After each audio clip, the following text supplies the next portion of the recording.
I'm Brian, and if you're looking for a job right now, listen closely. What you're about to hear from Napoleon Hill isn't just advice. It's the difference between being one of 100 applicants and being the one they can't forget. Hill studied the most successful people for 20 years, and what he discovered about selling yourself, about showing value, about walking in with certainty, it still works. Here's Napoleon Hill. You have been taught to work hard, but no one taught you to think richly. You have been told to save pennies, while men of power create millions with a single idea. Stay with me, and I will give you the exact steps that built the fortunes of Carnegie, Ford, and Edison. I will teach you how to awaken riches so vast, so continuous, so overflowing, you will not be able to spend it all in a single lifetime. This is no idle promise. This is not wishful thinking. It is not fantasy. It is not hope. It is law. I am not here to inspire you. I am here to instruct you. There is a method by which riches are attracted to the mind that is trained to think in gold, to believe in abundance, to speak with definiteness, and to act without fear. These words you are about to hear are not mine alone. They are the distilled conclusions of 25 years of labor, born of my association with Andrew Carnegie, who charged me to interview and study the 500 most successful men of the age. Men who rose from nothing to control industries, men who possessed no formal education, no wealth, no social position, and yet shaped the course of history through the power of organized thought. Among them, Henry Ford, who began as a farm boy with a dream and reshaped transportation. Thomas Edison, who failed 10,000 times before birthing the electric light. Charles Schwab, who rose from laborer to command a steel empire. Rockefeller, Morgan, Hill, Gillette, all of them different in station, but united in one trait. They trained their minds to attract riches, and they demanded wealth from life with such faith that life could not deny them. And now, so can you. But let me warn you, this is not a speech for casual ears. This is not a tale told to pass time. What follows is a spiritual blueprint for commanding riches. You must not listen lightly. You must not drift while you listen. For if you miss a single part, you may miss the very step that was meant to unlock your fortune. The principles I will give you are exact. They are eternal. They are the same laws that lifted these men from obscurity to greatness. If you will stay with me, if you will submit yourself to the instructions, if you will apply what you hear with faith and decision, you will build a fortune so expansive, so enduring, that the world itself will bend to your definiteness of purpose. And so I say again, stay until the final word. Do not be like the man who dug for gold and quit 3 feet from the vein. Do not be like the multitude who say, I already know this, yet live as beggars in a universe of wealth. Remain, listen, absorb, command. For this may be the hour your life changes. And if it is, if you grasp the truth I will unfold, you will rise from your present state and begin to attract more money than you ever thought possible. So much that spending becomes secondary, so much that giving becomes joy, so much that you no longer chase riches, you become a magnet for them. Repeat these words before we begin. I was not born to be poor, I was born to be rich. I do not wait for money, I command it. My thoughts are definite, my aim is clear, my fortune is on its way. Now let us begin. If you think riches are for other men, I tell you plainly, you have already rejected the treasure that was meant to be yours. If you believe wealth is for those born under a lucky star, or blessed by some divine exception, or gifted with mysterious talents beyond your reach, then I must be direct with you. You have already forfeited your inheritance. For the first step toward wealth is not labor. It is not education. It is not luck, nor connection, nor time. The first step toward riches, without exception, is the belief that you can possess them. Until that belief is planted deep in your spirit, no action will bear fruit, no plan will gain traction, and no effort will be sufficient to overcome poverty. But once you believe, truly believe, that wealth is not only available to you but meant for you, then the floodgates of possibility begin to move, first within, then without. Every man who has ever been wealthy began by first believing he could be. Before there was gold in his pocket, there was gold in his thoughts. Before there were houses and lands and factories and fortunes, there was one thing, a definite belief that he would possess them. Henry Ford had not $1 when he began his pursuit. He had no formal education. He had no family inheritance. What he had was a vision, and a faith in that vision that grew hotter each day until it consumed his very doubts. John D. Rockefeller, before he was a name, walked to his first job interview in worn clothes and with trembling hands. But in his mind, he already saw himself at the helm of a great enterprise. Charles Schwab, as a youth, carried steel messages and swept floors. But in his mind, he saw skyscrapers and empires. They believed before they earned. And because they believed, they earned more than most men can count. That is not a trick. That is not mystery. That is not divine favoritism. That is law. You must tear from your mind the lie that poverty is noble or permanent or beyond your control. Poverty is a temporary condition, born of indefinite thinking, sustained by fear, and cured only by the decision to think accurately, believe fully, and act with purpose. I have seen men lift themselves from starvation to abundance in a matter of years, not because the economy changed, nor because someone handed them money, but because they began to think definitely. The riches were always within them, but they were waiting for orders. And so it is with you. There is more gold within your mind than in all the mines of the earth, but it lies dormant until you give it orders. Stop. Did you catch that? The job doesn't go to the most qualified person. It goes to the person who presents their qualifications best. Before your next interview, write down 3 problems that company faces and how you solve each one. Walk in talking about their needs, not your resume. You're not begging anymore. You're offering a solution. Back to Hill. Establish for yourself a definite fixed system of conditioning your mind at the beginning of each day so you will keep it positive under all circumstances. Do not permit yourself to be drawn into argument over unimportant subjects. Go out of your way daily to comment enthusiastically on the good qualities of those with whom you live and work. Then observe with benefit to yourself how quickly others will begin to concentrate on your good qualities. If there is anything which leaves me flat and unfavorably impressed when I'm introduced, it's an extended hand which feels like a piece of cold ham and acknowledges the introduction with a cold, canned, pleased to meet you, with no signs of enthusiasm back of it. I believe you'll be interested in knowing that your brain and every other person's brain is both a broadcasting station and a receiving station. When you turn on your enthusiasm, you step up the vibrations of thoughts which go out from your brain so that they reach and affect other people more quickly. Adopt the habit of having a good hearty laugh every time you become irritated or angry, and it will help you if you begin each day with 1 minute of hearty laughing.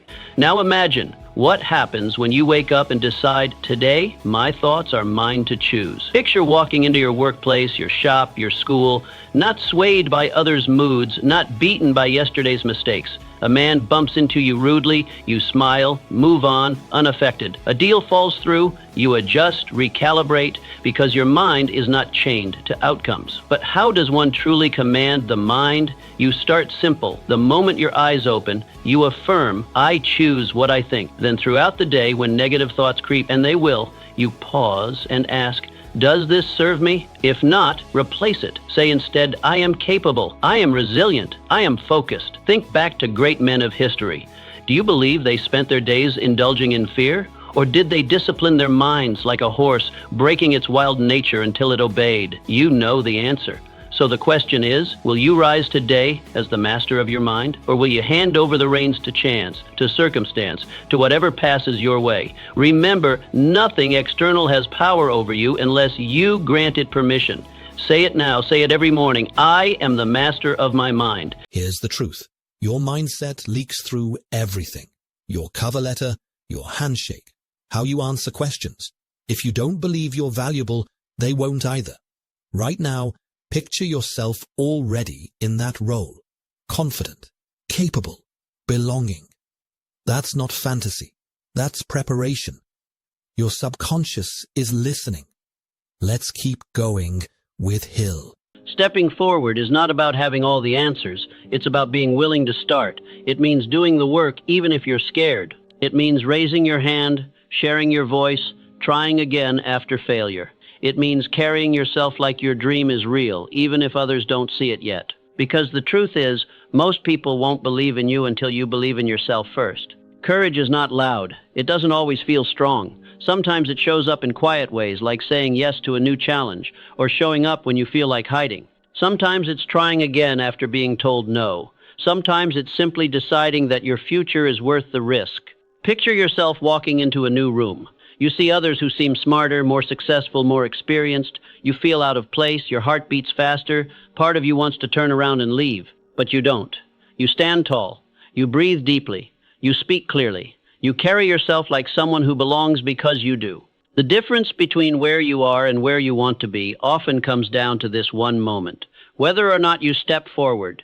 The people you admire didn't wait until they felt brave. They didn't wait for someone to tell them it was time. They made a choice to move, even while feeling uncertain, and that choice changed their life. You don't need to be the loudest or the best. You just need to be willing. You need to take the first step, even if your voice trembles, even if you don't know where the road leads. What matters is that you move, that you enter the space your dream lives in, that you start becoming the person you were always meant to be. The arena is waiting for you. Not someday, but now. Not when you feel ready, but the moment you choose to act. Walk forward, speak up, stand tall. You belong there. And the moment you decide to step in, everything begins to change. Make vision your compass.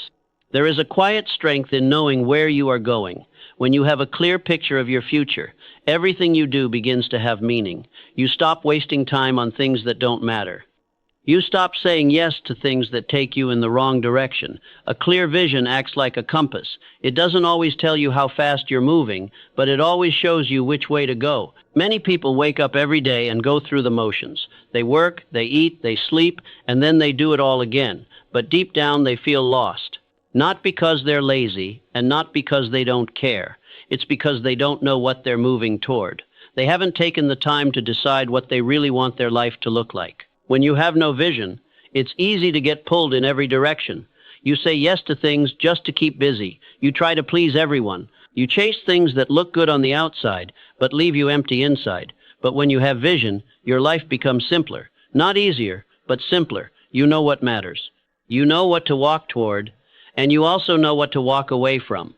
Having a vision means you've taken the time to imagine your best life. You know what kind of work makes you come alive. You know the kind of people you want around you. You see the kind of person you want to become. That picture becomes your compass. You hold it in your heart, and you use it to guide your choices. To build this vision, you must be honest with yourself. What do you truly want? Not what others expect from you. Not what seems safe, but what lights a fire in your soul.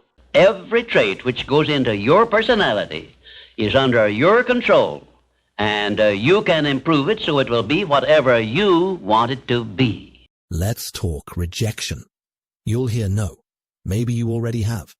Hill would tell you every no is just information, not personal. It's redirection. The difference between you and the person who got hired. They didn't stop after rejection. After every interview, write down one thing you'd improve next time. Get better with each attempt. Here's more from Hill. When overtaken by defeat, as you may be many times, remember that man's faith is tested many times before he is crowned with final victory. And accept your defeat as nothing more than a challenge to keep on trying. No matter what may be your problem or your desire, there is always something you can do right now that will help you. You have been trained to fail, not by villains, but by those who called themselves protectors. They taught you to be humble when you should have been bold, to ask permission when you should have declared purpose. They told you to sit still, keep quiet, blend in. But let me tell you plainly, the average life you were told to admire is a lie. The school taught you facts, but never how to think. The church taught you to beg, but never how to believe. The job taught you obedience, but never how to lead. You have been domesticated, and they called it education. You were weakened, and they called it normal. But I say this to you now, power is not safe, power is not polite, and power is not permitted to the man who waits. That is why this message should be censored, because it will make you dangerous to the world that profits from your mediocrity. If you hear this to the end, you will no longer walk like a man hoping for better days. You will walk as one who commands better conditions. The voice you hear now will not just speak to you, it will enter you. It will build thought, and that thought will burn away everything weak that ever lived inside of you. This is the science they never taught you, the truth they never trusted you with. The formula that built Carnegie's steel empire, Ford's factory lines, Edison's laboratory, Lincoln's unshakable poise. And if you listen with the intensity of a man who is tired of delay, it will build you too. But you must pay the price. Full attention, no distraction, no second guessing. Listen not as entertainment, but as reconstruction. For every word you hear will install new identity. Every sentence will either cure you or condemn you, depending on whether you act. Some truths are so powerful they must be hidden from the masses, not because the truths are evil, but because the masses are unprepared to wield them.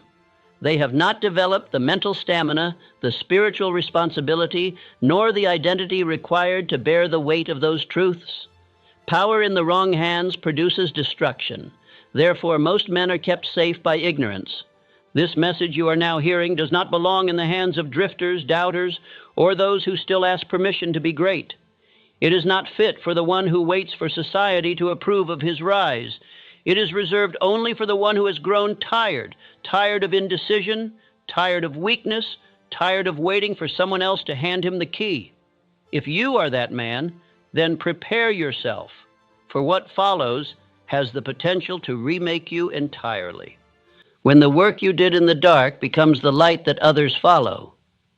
But that day only comes to the man who refuses to lay down. It does not come to the clever. It does not come to the entitled. It comes to the one who kept going when there was no visible reward. Understand this. Power is not given, it is unlocked.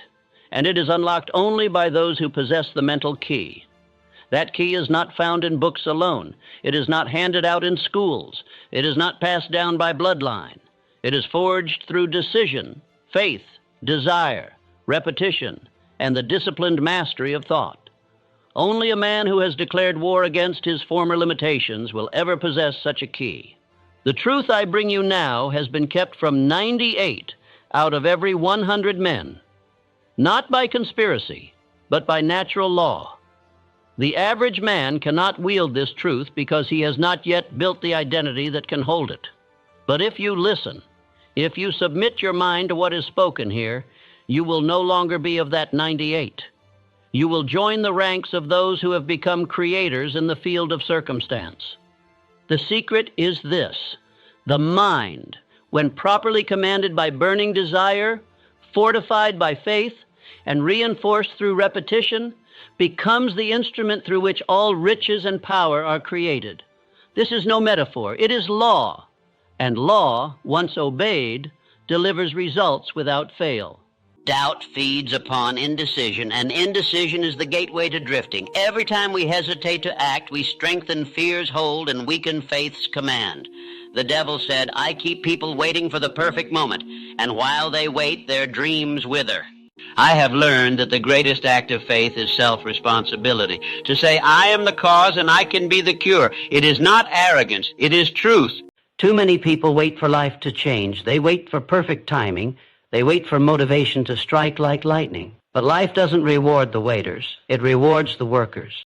When you know exactly why you're pursuing a goal, it becomes much easier to endure the hardships that come with the journey. Success is not about luck. It's about commitment. It's about showing up every single day, doing the work and refusing to quit, even when it's hard. If you work for wages or a salary, you should decide to promote yourself through your own personal initiative, to the top of the scale in your occupation. And remember that your promotion is entirely in your hands. Almost done, but this matters most. After the interview, don't just send a generic thank you. Reference your conversation, share a relevant article, show you're already thinking like their team member. If you don't get it, follow up in 3 months. Build the relationship anyway. Hill knew this. Persistence isn't annoying. It's professional. Final words from Hill. You must understand that every setback, every failure, every moment of pain is not the enemy. The real adversary is the thought that says, this is the end. But what if you trained your mind to answer back, this is the beginning? Imagine this. You walk through a hallway in complete darkness. Most people stop. They panic. But you stretch your hand, feel the wall, take one small step forward. That's belief. That's power. You might ask, but what if I fail again? What if it hurts more? Then you get up again. You build a habit of resilience. Not once, not twice, but daily. Like a blacksmith shapes iron, the fire, the hammer, the rhythm of repetition. Shape your mind in the same way. You control your thoughts, or they control you. So ask yourself, are you nurturing courage or feeding doubt? When the mind is governed by fear, every challenge looks like a monster. But when governed by faith, every challenge is just another wall to climb. You decide whether today becomes a tombstone or a turning point. The choice is not in what happens. The choice is in how you think about what happens. Purpose pulls you through pain. Pain becomes unbearable only when it's meaningless. But the moment you attach your pain to a purpose, it transforms into fuel. You are not made to endure blindly. You are made to endure forward. Think of a man digging a tunnel with his bare hands. He bleeds, he bruises, but he knows that on the other side there is light, freedom, something worth fighting for. It is not the hardship that breaks him. It is forgetting what he is digging toward. So I ask you, what are you digging toward? When life strikes, your first instinct may be to ask, why me? But shift that to, for what? For what lesson? For what preparation? For what future calling? Think of every struggle as a sacred training ground, not punishment, preparation. Imagine yourself trudging through the rain, soaked and cold, but in your hand is a letter you must deliver, a message the world desperately needs. Would you stop or would you press on? Purpose makes the pain worth it, and every moment you feel like quitting, remember, there's someone waiting on the other side of your perseverance. Maybe it's your future self. Maybe it's your child. Maybe it's someone watching your example. Don't allow temporary discomfort to rob you of eternal reward. The man with a mission walks taller, even through the storm. So what is your mission? Name it and let it pull you forward. You become what you expect. A person who expects to lose, loses long before the battle begins. Expectation is not just a silent thought. It is a force, a magnet, a builder or a breaker. You do not get what you want. You get what you expect. Walk through life expecting failure and your feet will drag, your eyes will drop and your voice will tremble. But walk through life expecting greatness and something powerful begins to shift inside you. Shoulders rise, eyes sharpen, action intensifies. Not because the world changed, but because your inner world took command. Now ask yourself, what are your dominant expectations? Are you waking up expecting opportunity or disaster? Are you preparing for growth or retreat? Imagine two farmers. One prepares his soil, sharpens his tools, and plants with care. The other watches the sky and says, it might not rain. Which one will reap the harvest? You must discipline your mind to expect victory, not wish for it, expect it. That does not mean blind arrogance. It means trained confidence. It means saying, I will win because I must win. I will grow because I refuse to remain small. So look around your life, your relationships, your health, your finances. What are your expectations building right now? And more importantly, are you brave enough to raise them? Resilience is a daily decision. You don't become resilient by reading about it. You become resilient by living it, not once, not twice, but every single day. Resilience is not a moment of strength. It is a daily decision to show up, to continue, to rebuild. There will be moments when the door slams in your face, when the ones you trusted most walk away without explanation, when the plans you nurtured with all your energy collapse like paper in the rain. And in that moment, you will face a decision. Will I retreat or will I rebuild? That choice is the seed of resilience. Not your muscles, not your medals, not your degrees or accolades. Resilience is forged not in moments of applause, but in moments of silence, when no one sees, when no one claps, when only you know what it costs to rise. Picture a craftsman, chisel in hand, whose masterpiece breaks halfway through. The grain splits, the hours of carving wasted. But does he curse the wood? No. Does he throw the tools aside? No. He starts again, with patience, with precision, with purpose. Why? Because the vision is stronger than the setback. And what about you? Maybe you've faced dreams that shattered at the peak. Maybe someone you loved turned their back. Maybe the career you built was taken away in an instant. But the truth remains, you can start again. Not weaker, not bitter, but wiser. You are not broken, you are built. Built by every fall you endured, every tear you wiped, every no you turned into a louder yes. Resilience isn't the absence of pain. It is the refusal to be defined by it. So I ask you today, what would happen if you decided to be unbreakable? What would change if, instead of fearing another fall, you prepared to rise stronger from it? The world doesn't need more perfection. It doesn't need more applause chasers. It needs more people like you who know how to lose and still lead, who know how to grieve and still build. Every morning you choose to rise again, you are writing a story worth reading. And that story, it's not about what stopped you. It's about what refused to keep you down. Your resilience is your quiet, defiant anthem, not of what you endured, but of who you became. So decide now, will you retreat or will you rebuild? Because the truth is, you were never meant to stay down. Patience, persistence, and perspiration make an unbeatable combination for success. Success bows only to the relentless. Desire is more than a wish. Wishes are weak, fleeting, fainting under ridicule. Desire is fire, obsession, relentless hunger.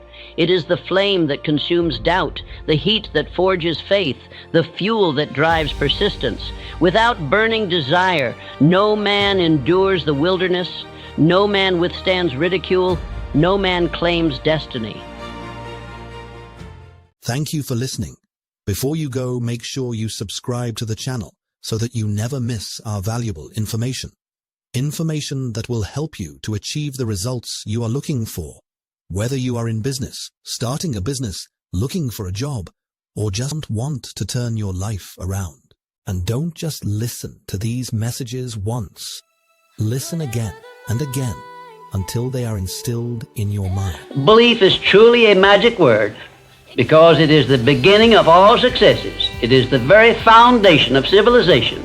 And the place to start believing is with yourself. Look upon your life as a continuous process of education, of learning from all your experiences, good and bad. This is not fantasy. This is not mere motivation. This is law. These are principles as exact as gravity, as certain as sunrise, as dependable as the ticking of time.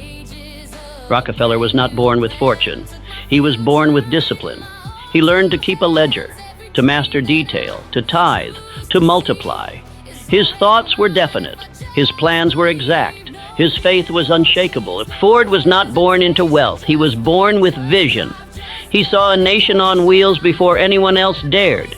He believed in mass production before the machines were built. He persisted when others laughed. These men did not guess. They knew.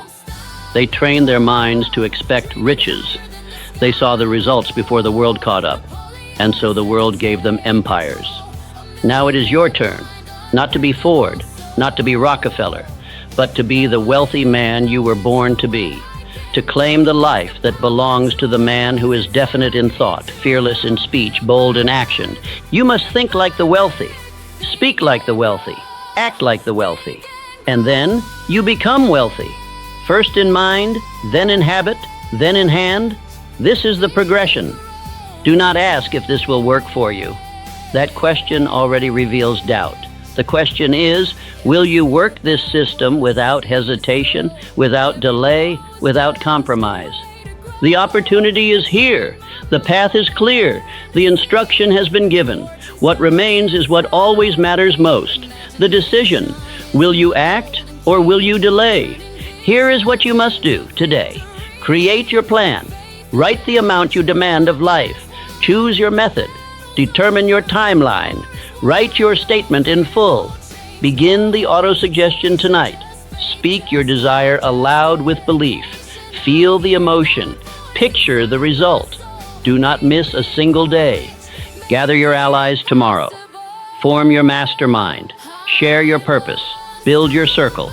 Let no small mind enter. Choose only those who believe. Take action now. Any step, any move, any effort in the direction of your goal. Do not wait until you are ready. Begin, and power will meet you in motion. Repeat this truth until it echoes in your bones. Desire, faith, decision, persistence, plan, action, thought, purpose. This is the formula. This is the fire. This is the way. Speak it daily. Live it hourly. Let no man shake you from it.